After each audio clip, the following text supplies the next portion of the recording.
Recovering after she was severely injured while eating a product placed in her kennel at a dog boarding facility. The vet noted the material she ingested was toxic. Now, the dog's owner is sharing her story with 10 Investigates' Jennifer Titus, who uncovered when it comes to dog boarding facilities in Florida, there's very little regulation. Come on, sweet girl. 3-year-old Elsa, Good job, Elsie. has no problem walking around this path, She does like going for walks. but getting to this point has not been an easy road. Her injuries were so severe.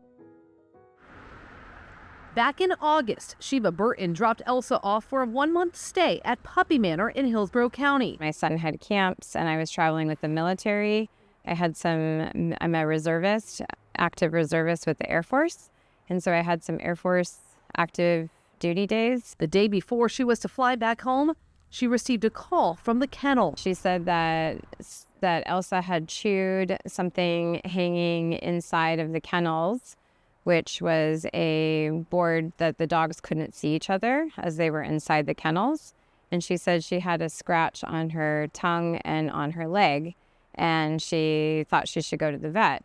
And I thought, well, a scratch, not that big of a deal. I didn't understand the gravity of what had occurred. She says she told the kennel staff that if things got worse to send Elsa to the vet. When Shiva called back later that day to see how Elsa was doing, she was having more symptoms. She said, I think she should go to the vet. She's lethargic. Her tongue's hanging out of her mouth. It's swollen. She cannot close her mouth.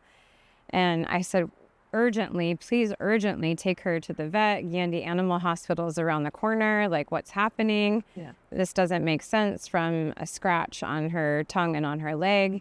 And I didn't understand what the material was. The material, Shiva later found out, was a fiberglass reinforced plastic, also called FRP. You can see how in this video, Elsa was able to easily come in contact with the FRP inside of her kennel as she chews and pulls the board down. Her face, her nose, her mouth, her tongue, and the burns went all the way down into her esophagus, into her stomach. She wasn't able to eat. She still is healing. The fiberglass, it turns out it was fiberglass and a poison inside the fiberglass called styrene. According to the vet's diagnosis, that was the toxic material that Elsa digested. Why would these boards not be on the outside of a kennel where any dog could chew it? That's what we wanted to know too. We reached out to the owner of the boarding facility asking him about the FRP. And by email, he told us that FRP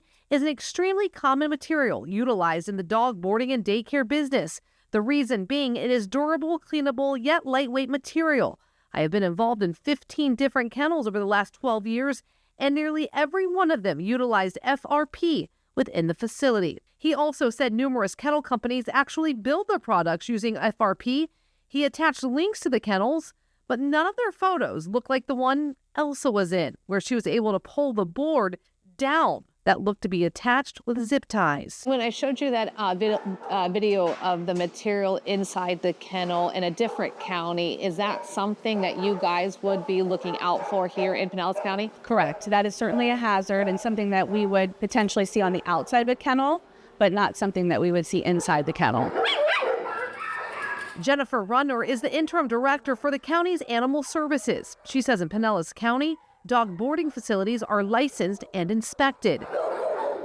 And that's the benefit of inspections, because that's something that you guys would catch at. Yes, it's an easy opportunity to educate. We told her our investigation has uncovered less than 2% of the counties in the state of Florida license and inspect their boarding facilities. I was unaware that they did not inspect. However, we continue to do that process. We want to make sure that all of our boarding facilities are on the same page as we are, and we're protecting animal welfare. The county that Elsa was boarded in does not inspect. The owner of the facility tells us they have removed the FRP from the inside of all of the suites at Puppy Manor after this incident. She likes doggy parks and playing with other pups. And that's what Shiva says she wanted. Come on, sweet girl. She wanted to make sure no other dog suffers the pain Elsa did as she tries to pay the $16,000 vet bill that came with it.